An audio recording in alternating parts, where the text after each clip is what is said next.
welcome to a brand new episode of the 5 Heart Podcast, brought to you by CoreNation.com, part of the SB Nation Podcast Network.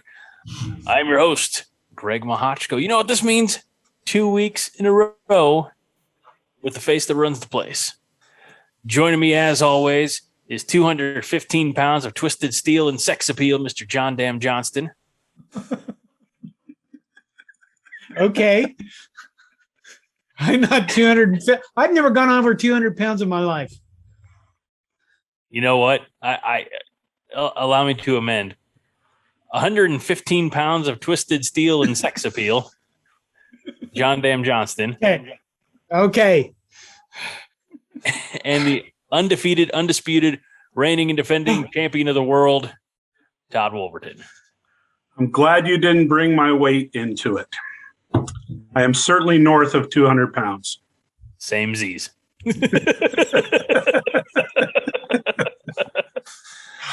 Oh, it's good to start things off with a laugh. The next thing we're going to do is we're going to look at the Husker schedule and go win or loss down the remaining games. That's how we ended the last show. And, oh, gosh, we all started off pretty rough. Let's go back to last Saturday in Champaign, where Nebraska shit the bed. Okay, are we going over the Illinois game? That's what we're doing? Last Saturday in Champaign. Yeah, that was a game in Champaign last Saturday. Yeah, was it? Okay, unless you're talking YMCA youth soccer. Ohio State has just scored to go up 17-14 in the third quarter. Okay. Last week's Illinois game. What did I think of it? I did my reaction video. It got over 23,000 views on YouTube. It's insane how popular you are. Join our YouTube channel. I think it's because people see some like homeless looking guy on a park bench and they're like, what the fuck is this about? But not the opener we were looking for. Nope. No. By the way, YouTube channel now nothing is over 1,000 subscribers. Yeah, nothing has changed with this football team. Nothing. Yeah, there's changes to this team. Defense is better. Yeah, okay, I'll give you that. Played well. The defense is better, and the way the defense started that game, there was every reason to believe that the team was going to be able to pull out a victory in Champaign. And there was more aggressive play than what I've seen in a while. We actually had a pass rush. Now, we can certainly qualify everything that we say tonight. Yeah, but it was Illinois.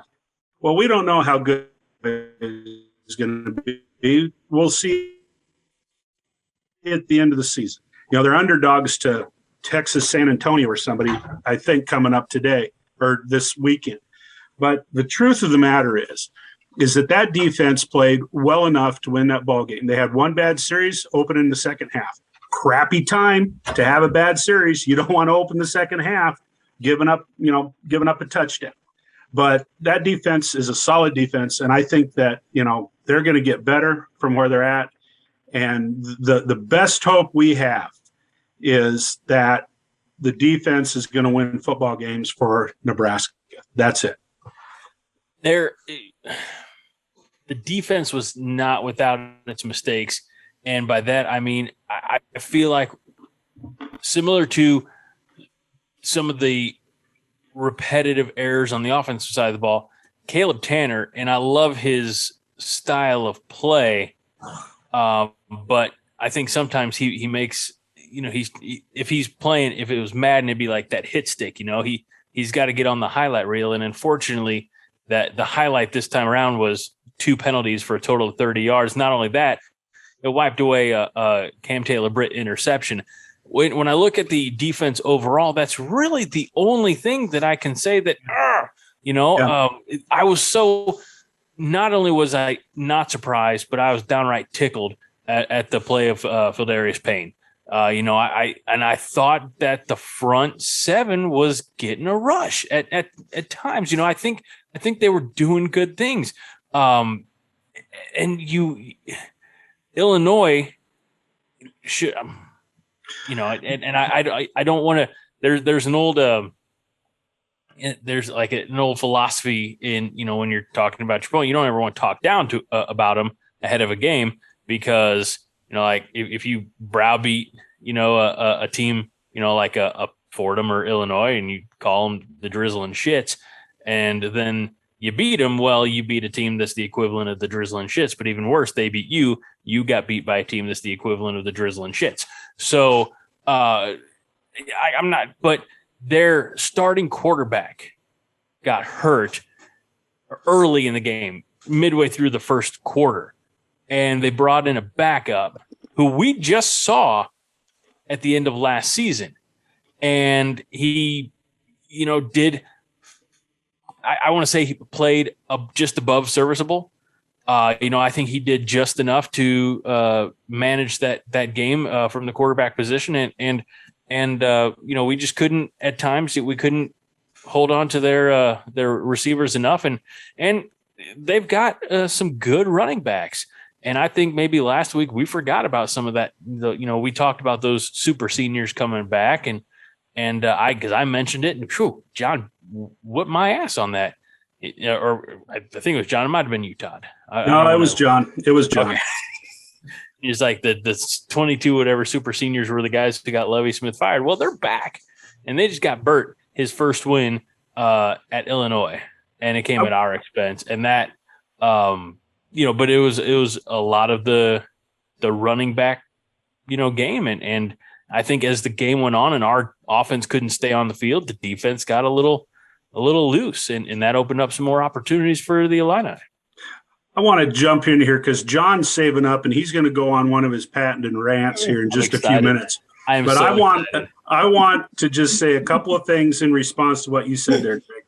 The thing that we have to remember too about that game on Saturday when that backup quarterback came in, they made adjustments with their offense to accommodate him. That pass rush that Nebraska had was really good in the first half. Second half, most of their passing plays were 3-step drops, much quicker. That neutralized the pass rush. That took a little bit away from him. And so that allowed him, to make those, to have those completions that was complemented by a good running game. And so they were able to have enough offense to put some points on the board in the second half, but more importantly, hang on to the doggone football and keep it away from Nebraska. Caleb Tanner is a fun player to watch. And, a lot of Big Red fans can bitch and moan all they want to about, well, that shouldn't have been a penalty or we got robbed. That was a penalty. He drove him into the ground. Unfortunately, and John's mentioned it, on Corn Nation, the production by Fox was so damn pathetic. We were never, ever shown a clip of the taunting. Not that we get to be the referees and overrule the call on the field, right? But, fell right back into the crap that I've bitched about for 5 years, is that undisciplined kind of football that costs you big in the moments that you can't afford to give it. That's 30 yards. I was bitching about undisciplined football with Mike Riley and things, Scott Frost, new culture, all this kind of stuff.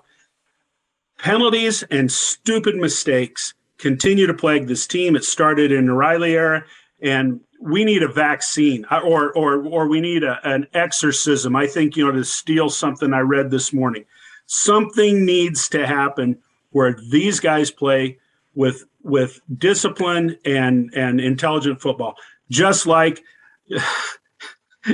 beautiful catch on that punt by Cam Taylor-Britt. That was beautiful. At the flippin' 1 yard line. I mean, piss poor play. That's what cost Nebraska this football game. I'm going to go in a different direction, Todd. Take off, buddy. You know what? I think we have a head coach that I don't even think he knows what he's fucking doing. You know what? It would have been a good play to see in that game. The swinging. The good play to see. Huh? What's that? Swinging gate pass. No, they the sideways pass that everybody hates. Yeah. Why? Because it's a constraint play. And what a constraint play does is that makes sure the defense is playing honest. And Illinois didn't give a shit about our passing game.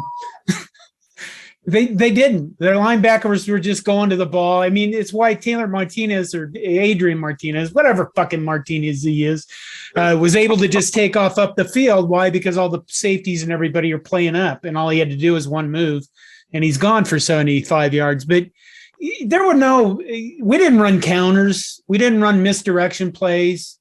We didn't run any screens. We didn't run any draws.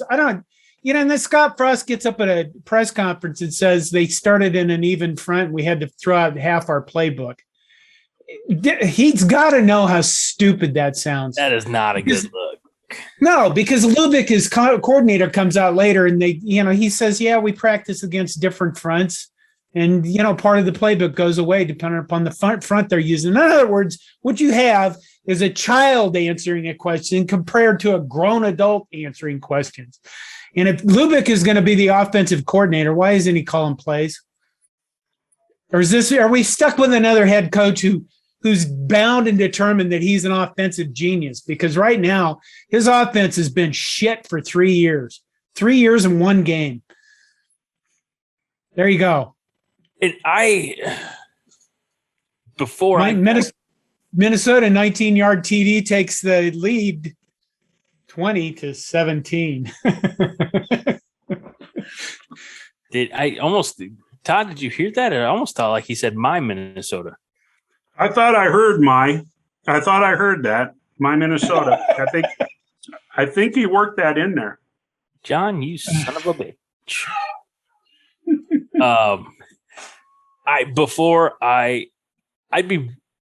Before I called for Frost's head, I would be really curious to know if he was going to do anything with the quarterback coach, because there's not only not been progression, or at least consistent, any type of measurable progression. I would say that almost, yes, sir. Why are we going to blame the quarterback coach? There doesn't look like there's any growth in Adrian Martinez. There isn't. It's one guy. So far, we've seen that Scott Frost won't turn over his play calling capabilities to a guy he actually pays to be an offensive coordinator. What makes you think for a fucking second that Scott Frost is turning over anything to Mario Verduzco? You guys need to argue with me, because at this point, I'm kind of getting done with Frost, and I'm usually the guy that hangs on until last. And I'm ready for them to announce after our shitty game against Fordham that Eric Chinander is going to be the interim head coach for the rest of the year. I'm ready for that. So you guys need to argue against me. I would. I can kind of see where you're coming from here a little bit. I'm not going to defend Scott Frost. I will defend Mario Verduzco a bit. And what I'm going to say here with Mario Verduzco, his job is, to teach the quarterback the mechanics of his position, and also to help him with everything from, the decision-making process to his checkoffs and all that, to teach him how to be a quarterback. And I'm not going to tell you that Coach Verdue, has done a great job. But our only measuring stick really is Adrian Martinez, because Adrian Martinez has been the quarterback since the Frost regime started here. And that was, he was anointed quarterback one from the day he set foot on campus. So has Adrian improved? I don't think necessarily, but watching Adrian Martinez stand in a pocket and try to be a pocket passer doesn't make a whole lot of sense to me. And I don't understand, so are they putting Adrian Martinez in the situation where he can succeed? The other part of it, and Adrian shoulders some responsibility for the fiasco that we watched.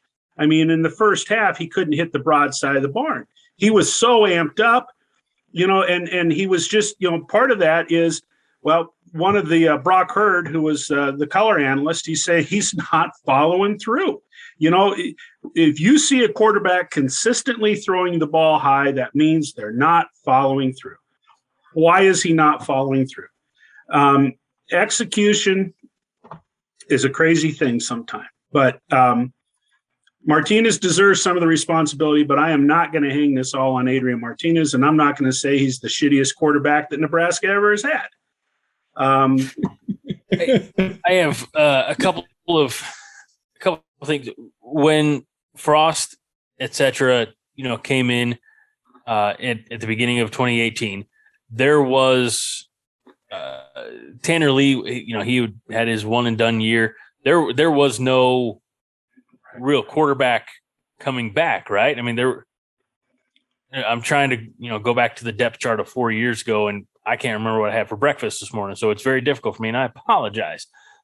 So you get a kid who, let's not forget it. I don't know if this is a defense of Martinez or an indictment of the coaching staff, but you go after a kid who, got to bring in a new system. Oh, and by the way, he didn't even get a chance to play his senior year of high school. And so now and look, every report, every indication is that Adrian Martinez is a super great guy. Fantastic. But I've not seen it. It's almost an older, more experienced version of Luke McCaffrey. In that he can't throw worth a shit. We got lucky in that 143, 45-yard pass that, I'll be honest with you, I'll blame Fox on this, because I thought that pass was 15 yards away from the receiver. But had that nice little, but he's a runner, and he should just be a runner. But what does it say about the rest of the quarterback room? And I've often been split on this, and I think if it's not the Huskers, I can, have a more level-headed view of it. But it's the, do you play the guy that's been there the longest, or do you play the best? I don't think Adrian Martinez is the best quarterback. If he is, we're in trouble. And so here's the thing, to your point, John, why, I say Verduzco, needs to have a stern talking to, and you don't think that Frost is giving up any control for any growth, any ability for Coach Verdue to Verdue his job. Thank you. Good. That was a good one, Greg. I like that one. But if you're not, thank you, John. Thank you, Todd. I appreciate your sincerity, John. Fuck you. But if you're not letting him do his job, then why are you wasting the money on him? What's the point of having him there if you're not going to relinquish enough control to let him do his job? We haven't seen any progress in Adrian Martinez in now his fourth year. It's still the same mental errors, still the same boo-boo face on the sideline. He's not upstairs. He's not. If something goes wrong, you can tell by his demeanor that he's taking himself out of the game. Well, that's kind of a problem this team has. I mean, you guys talked about the defense playing well, and then they make one mistake and they seem deflated after that. And it still goes back to they're not a strong team. They're not mentally strong. They can't, and that requires veterans to pull them out of that.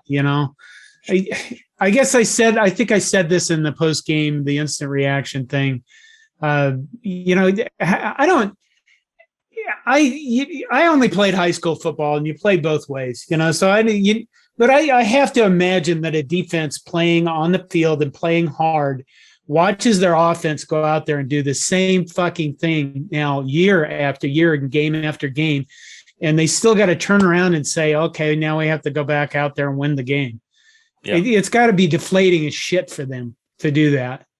So I don't disagree with you, John, but I do think that there is an all for one for all mentality with this team. The impression that I have is that they're all pulling the same rope. And while the defense is probably discouraged, frustrated, pissed off, that type of thing about the way they're playing, I don't think that this defense, I don't think their mentality, I do think their mentality is such, well, by God, then we got to win it. If they aren't going to do it, then we're going to do it. That team fought and scrapped to the very, last play of the game. They fought and they scrapped. There's pride among those guys. And they do that because, it's the same mentality as, the guy you share the foxhole with in Normandy, well, they didn't have, whatever, but bad analogy. But I think they have each other's back. I think that that's a positive with this team. But okay. I'm with you, John. Scott Frost is not, he does not appear to have what it takes to be a head coach of a Division I football program. And, whether if they play crappy against Fordham, is Trev Albert going to fire him? No, he's not. No. He's not. If they play crappy against Buffalo, no. Scott Frost is in all likelihood going to be here through this season. And, it's going to be really interesting to see if they don't improve the way they play. Can they circle the wagons and withstand the criticism that's going to come from the fan base? That would be very, very difficult. But I'm not giving up hope. I hope they come out and play very well on Saturday. I really do. Well, I think one of the things I cut out of the instant reaction video was I think I cut it out. The thing about doing these things, doing the videos, is you do so many takes on them. I do, and I don't write full scripts, so I don't remember what I say, what actually makes it into the final cut. Because sometimes when you're writing and sometimes when you're doing content, it's like you're giving birth to a child. And then other times it's just like you're taking a shit. And it just flushes and goes away and you don't think about it again. I was going to say, Andy Staples brought up the point that what is interesting about Scott Frost is he coached a team to 13-0 in the AAC, and he comes to Nebraska and he can't win more than 3 Big Ten West games. And there's something there. Everybody can go, well, he had one great year. Yeah, but he still had an undefeated season. That just doesn't happen. You know what I mean? It doesn't. You don't just magically fart undefeated seasons. So, what the fuck happened between there and here? I mean, we could speculate all day long on that, but you wanted to say something, Greg, and I always cut you off. No, that's okay. What I was going to say was going to be wholly inappropriate, and the moment has passed. So that's okay. But to your point, and I'm not.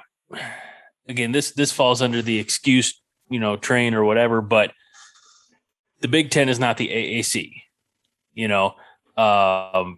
It's not only is it, bigger schools, more successful schools, it is just strictly a different style of football.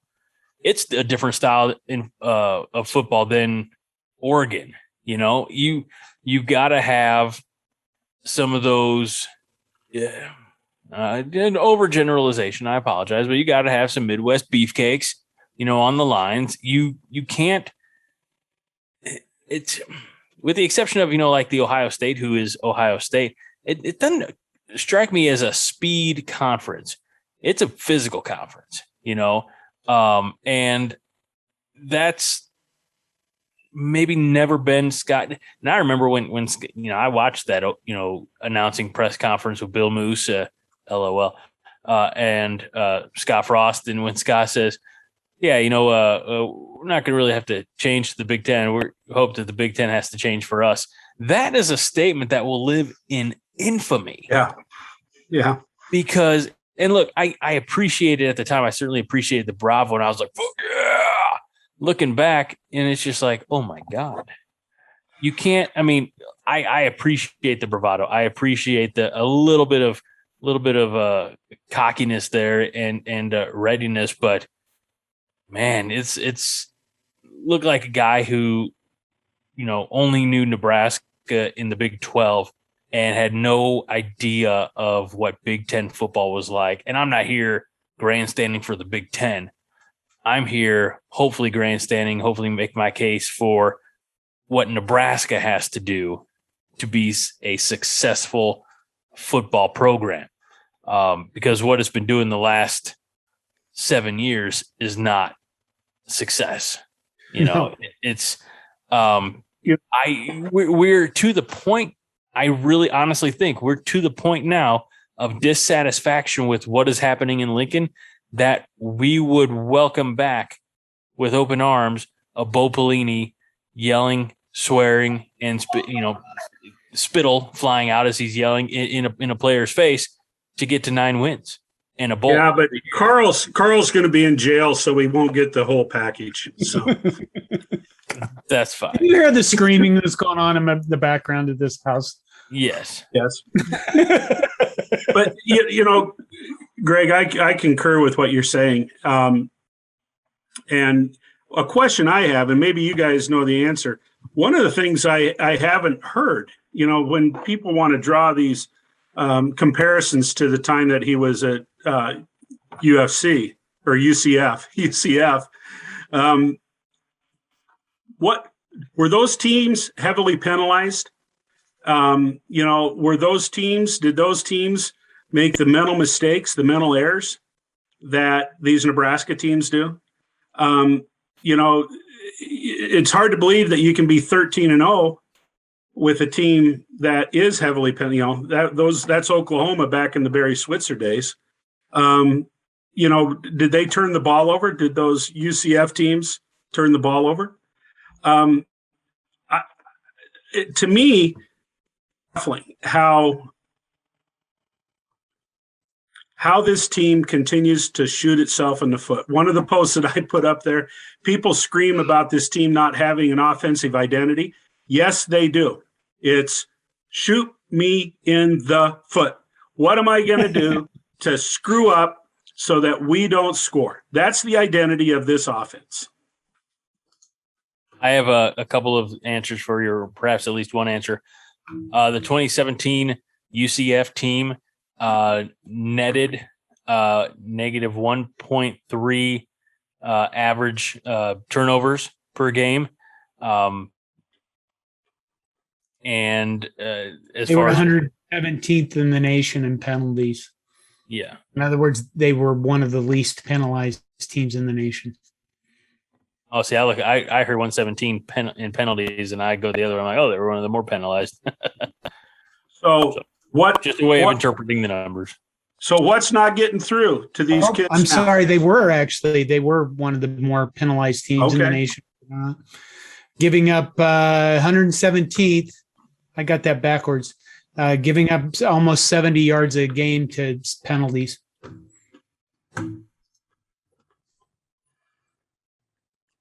You had a point, Todd. Well, so what's the difference? Must be then the talent that's on the field compared to the opponents, because those UCF teams were able to overcome the same shit that happens on the field that the Nebraska teams cannot overcome. Or the mentality on the field. Could be. No, I mean, look at it. When you look at Scott Frost's record, and I think they show this every game we play, how many points have we lost that have been decided by 8 points or less? And it's like, what is it, 13, 14, 16, something like that? Yeah. A lot. In other words, if they made one less penalty, if they made, just one less penalty, one less, I fielded the ball wrong, one less, I didn't get a touchback. It's not. This isn't one less. hard. One less. I tried to return the punt from the 1 yard line, and that didn't go so well for me. I'd like to point out one thing about the punt return stuff. If you notice this, there were 2 guys returning punts. Okay. I can't remember who the other one was, because Oliver Martin. Oliver Martin's job was not to return a punt. His job was to field the punt. Cam Taylor-Britt's job was to return a punt. So there is a difference there. So you kind of get a mentality where I'm going to make something happen. It's just, why don't you start on the 20-yard line if you're going to run backwards 10 yards to field the ball instead of putting, you know what I mean? Start a little forward of where you are. Know where you are on the field when you do that. So, you know, maybe we'll see exciting things out of Cam Taylor-Britt in the punt return game this year. Who knows? Well, I don't know what else we can say about the Illinois game. It was a very frustrating game to watch. Yeah, it was maddening. And you know what? I got texts from my own children, and it wasn't even the rotten son, the Minnesota kid. What the fuck is this shit? This sucks. This is bad. This is terrible. I mean, they gave me all sorts of hell during this game. I got a text from a coworker who, after a conversation Monday, knows now not to text me during a Husker game. But at one point he said, "So when are they firing Scott Frost?" And I just sent back a GIF or a GIF or whatever, however you want to phrase it. I prefer GIF. GIF is the peanut butter, and it was just one of those, like, we don't talk about it. You know, look, he's in year 4 of it was a 7-year contract before an extension. So I still feel in my heart that he's not going anywhere anytime soon, no matter how far the wheels fall off, you know, or how far the wheels roll, having already fallen off, I guess would be the more accurate way to phrase that. Oh, geez, John, what's the good word? CJ Stroud hit Wilson on a 56-yard touchdown pass. Ohio State goes up 24-21. Well, we have officially given away the farm. You know all of our secrets, all of our behind the curtain news. We're recording this on Thursday night. You know, I would say that Nate McHugh, what was it, the morning after, wrote that headline that all of our opponents don't really have to do much, just wait for us to beat ourselves. Talk about fitting. Yeah, there's a lot of truth to it. Yeah. And here's the thing, as in the digital space that we're in here at Coordination, we're right up against it. You know, we've had a slew of unsuccessful football seasons that have led to a same amount of like apathetic off seasons. And I mean, we're not trying to get too far into the weeds, but you know, as a site, John, you'll be able to attest that our numbers have not been as high as they had been in the past. But we run that we're towing the line of, you know, like people want to come hear what we say, and more likely they want to come bitch online about, you know, the players, the coaches, the team, the situation. But that drives in some traffic. But I'm really excited for the day. I don't know how long I'm going to have to wait or how much more gray hair I'm going to have when it happens. But I'm really excited for the day when people just come to coordination.com to rejoice. Well, we are playing Fordham. And we are playing volleyball. So, you know, I guess we have a couple of... Basketball season's only like 10 weeks away. Isn't that crazy? You know, last week, I think John and I both, when we went through the schedule, we both said we're going to beat Oklahoma. I have a feeling that if that were to happen, I think we will all come to Coordination and rejoice. Yes. Here's something too, and my memory isn't as good as you two guys, but Scott Frost has not had that signature win, you know, and I hate that cliche. But Scott Frost has not beaten a team that was a heavy favorite. And remember a year ago, not quite a year ago, when Nebraska opened up against Ohio State. And that was a thrilling football game for a while. Mm-hmm. So, you know, there's aspects of what is going on with this football team that is pretty high level, and it's pretty exciting. But they can't be consistent and they can't sustain it. And that's, you know, I don't know what the cure for that is. I don't know. I do. I know what the cure is. Matt Campbell. I know. I tweeted out during the game that we would throw $10 million a year at Matt Campbell. And my God, the Iowa State fans have still not let that go. I know what the real cure is, guys. The Cure, an English rock band formed in 1978, West Sussex. Oh my God. Okay. No, but I'm glad you mentioned the Oklahoma game, Todd, because it brought to mind earlier. If we're, dragging him through the mud after the loss to Illinois, and I'm not saying he doesn't deserve it, but if the football gods shine on us on the 18th of September, I'm pretty sure it's the 18th. I haven't actually looked at the date, but we'll go with that. And give us that signature win. How much more time theoretically? Like how far does that go on easing some of the hurt feelings that we as a fan base have experienced in the last 3 years? Because that's 7 days if they get beat the next week. Okay, fair. But do you? Let's say I don't even know who they play after the Oklahoma game. Somebody. Michigan State. No, thank you. Well, that's not going to be a loss. Northwestern. We're going to hand Mel Tucker his ass. All right. I was really hoping for this way. If by the time we get past the Northwestern game, if we're not at 4-2 by that point, I don't. We're not going to make a bowl probably. Yeah. John, we're going bowling. All right. We are going bowling. I'm the guy that's about done with our head coach. So, John, worst case scenario, and I mean worst case scenario. You come to my house latter half of December. Bring your family except the rotten sun. And there's a bowling alley right next to a top-notch, top-flight barbecue joint that is a short drive from my house. We'll go bowling. We'll have some barbecue. Todd, I guess you can come too.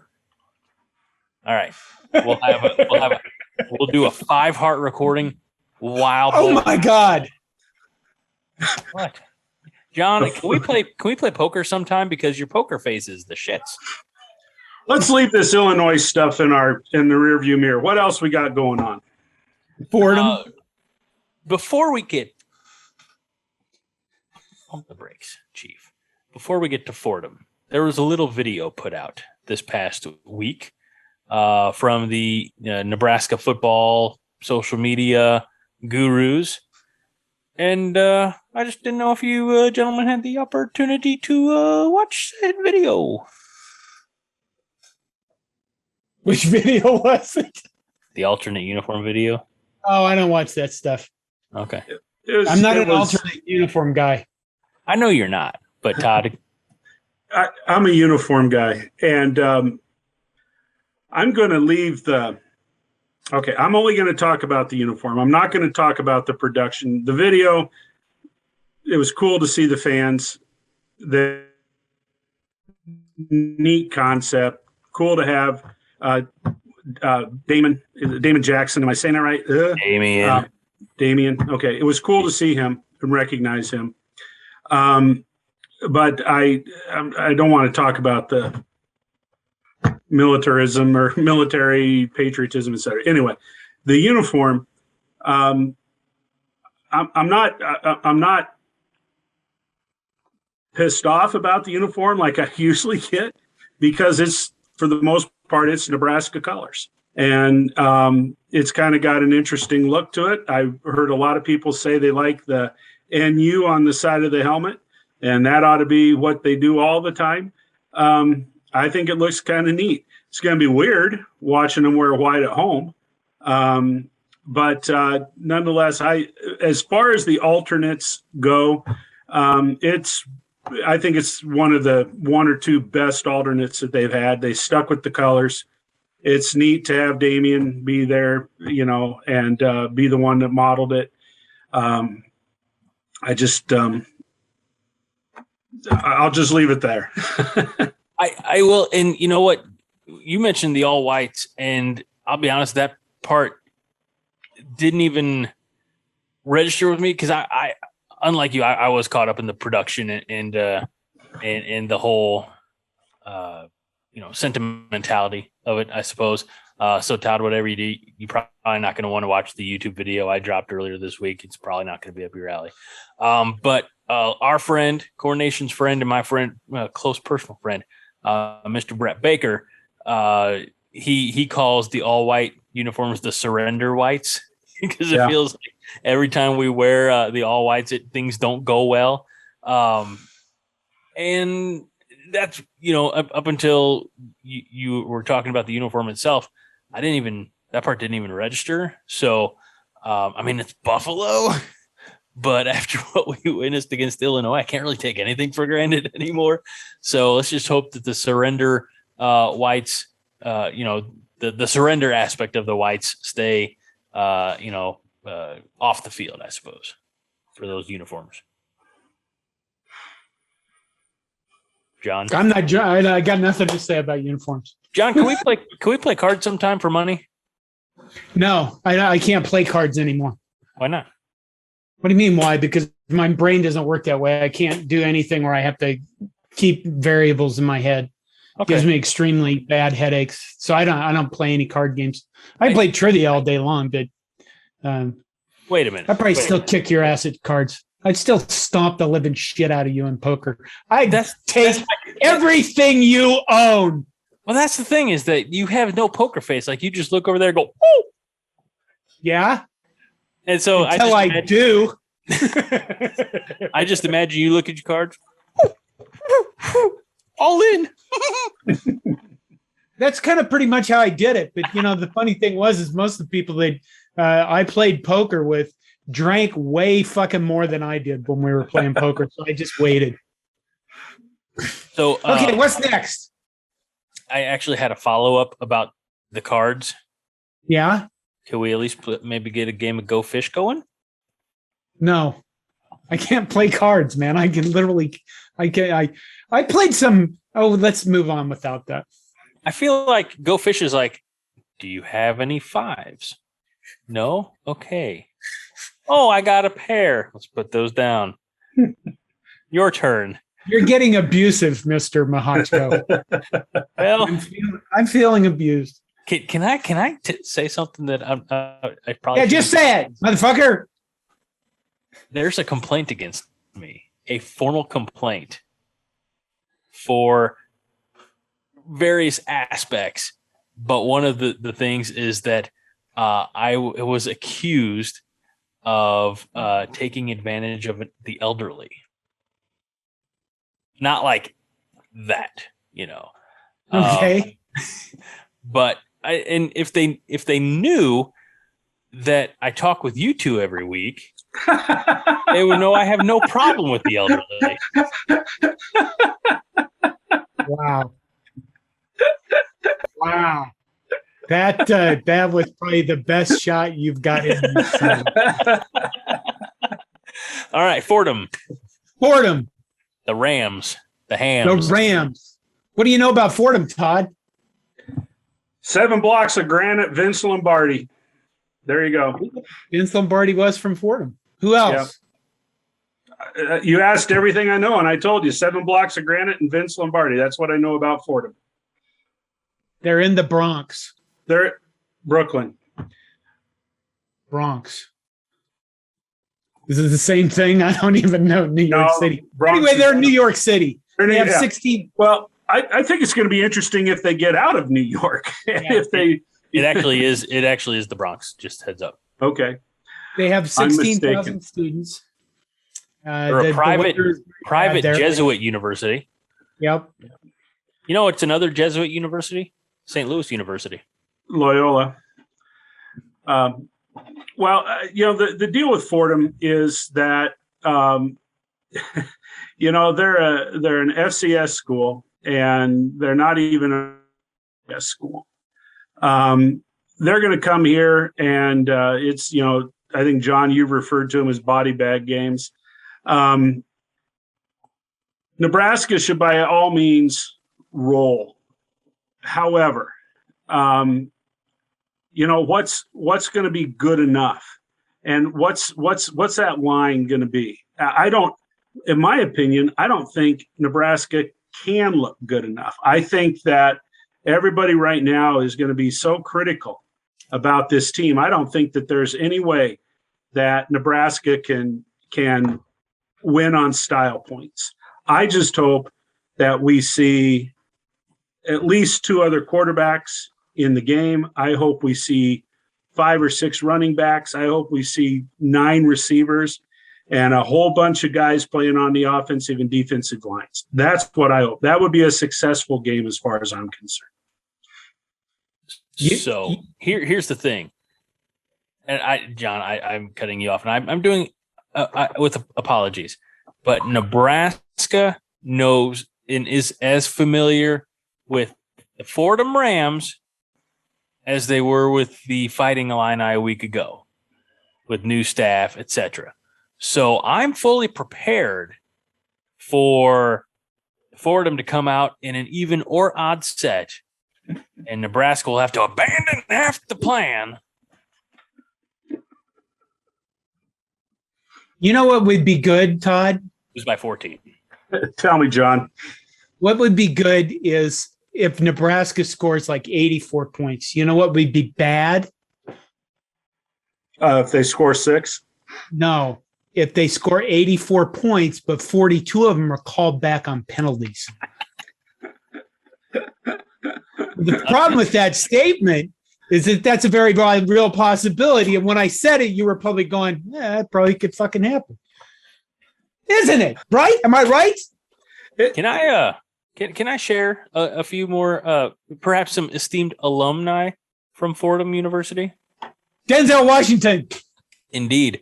Also, Dylan McDermott from The Practice decades ago.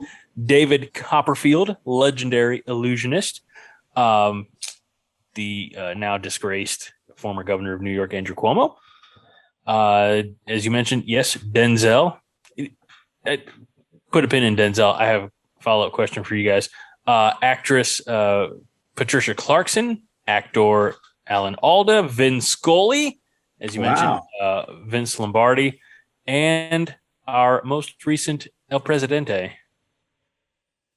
DJ T. I don't think he's on that list. I mean, according to Google, he is. Who? Donald Trump. You know, the Orange Man.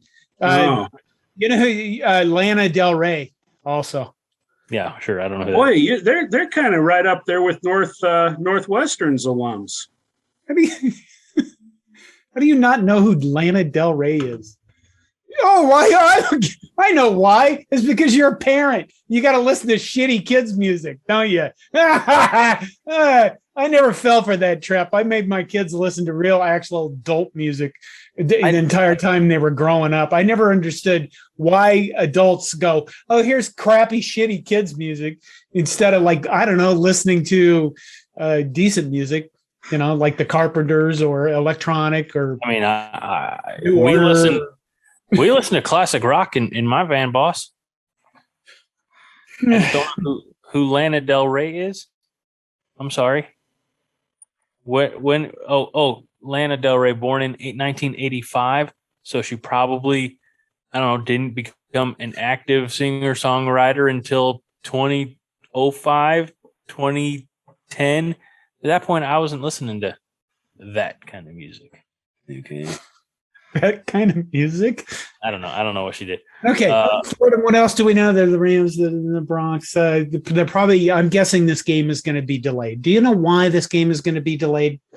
Because of all the water in New York. No. Because of the COVID. Greg, do you have a guess? Aren't going to get out of town. Delayed because of the pandemic, the Rona. No. Because Temple and Rutgers are going to be moved into the same time slot. No.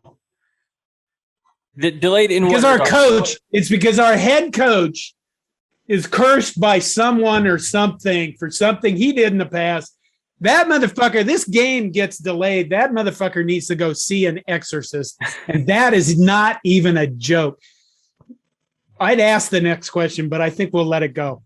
I want to back up to the pin. I want to take the pin out of Denzel. And I want to ask you guys a preference question. Denzel or Tom Hanks? Who you got? Tom Hanks. Yeah, I'd probably go for Tom Hanks just because of the World War II movies. Yeah. It's close. It's close. It's required when you're at our age, Greg. No. Denzel's right. I mean, World that's War a II, way call. up here, smoking meats. Denzel, look, they both. I think the reason perhaps Tom Hanks is gets the nod a little bit is he's a little bit more in the public eye. By it's a little recency bias, right? He's had more movies come out recently. I think Denzel's been doing other things, and we haven't seen as many Denzel movies in the last 5-10 years as we have Mr. Hanks. I love them both. I think they're both fantastic actors, and I enjoy all their work. Concur with that. You didn't mention Susan Lucci as a graduate of. Ooh. Susan Lucci. Wow.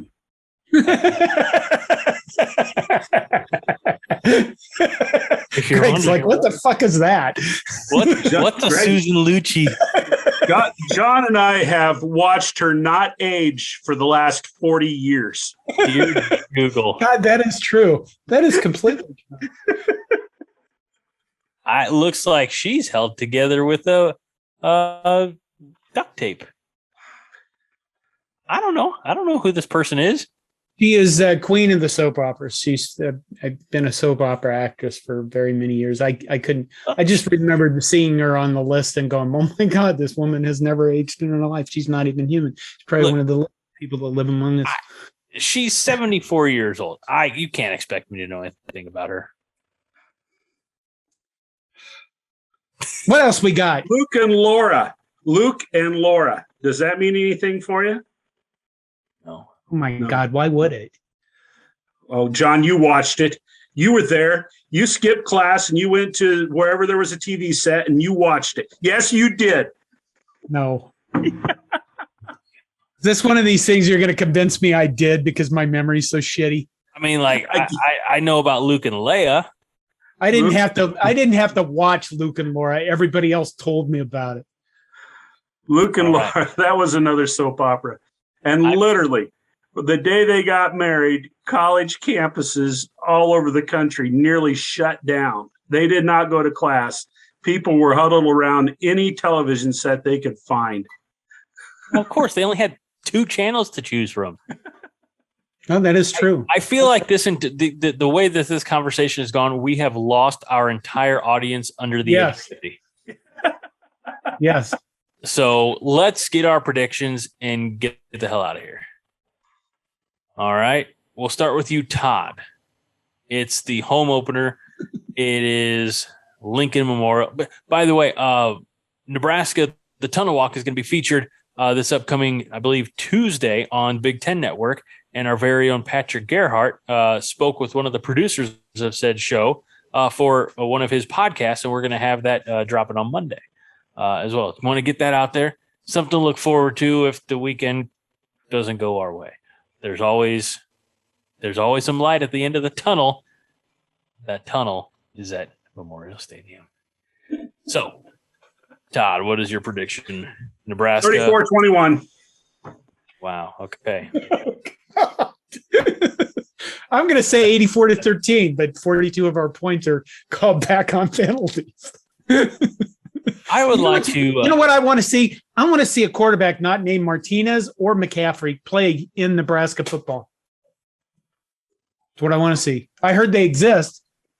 Not sure. Want to see it. I'd like to lighten the mood and borrow a page from some very near and dear friends of ours from the, I guess now canceled, now off the air, Big Red Cobcast. And I'm gonna pull a tweet. I'm gonna say 69-3. That's a very good score, actually. It could be that. I mean, nobody really anticipated it to be 6-2 last week, so anything's possible. So, well, you know, you have to admit, I was pretty close.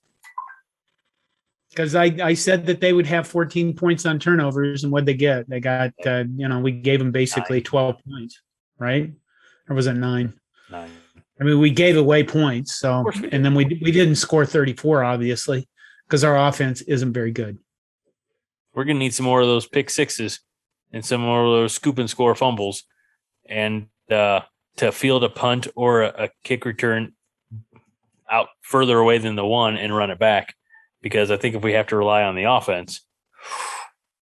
Yeah. All right. That is it for this episode. We will be happier next week because we'll be talking about a Husker victory against Fordham. I just want you to process that. That's our barometer now for excitement. We're going to be excited about beating Fordham. That's assuming we do it, because again, we don't know anything about them, so we're gonna have to try to adapt. My God. My God. Okay. That is it for this episode of the Five Heart Podcast. As always, thanks to these two old farts for keeping me up late. Todd Wolverton, John Dam Johnston. I'm Greg Mahochko. Wishing you a happy weekend and reminding you that 5 Heart is all the heart you need. John. Go Big Red. Todd? I second that. It's just God. like, it was this Motown. I second that emotion. Oh, I can put a little tune with it next time. Oh God, yeah, that's what we need. First We're you not grow the corn. Then you pick the corn.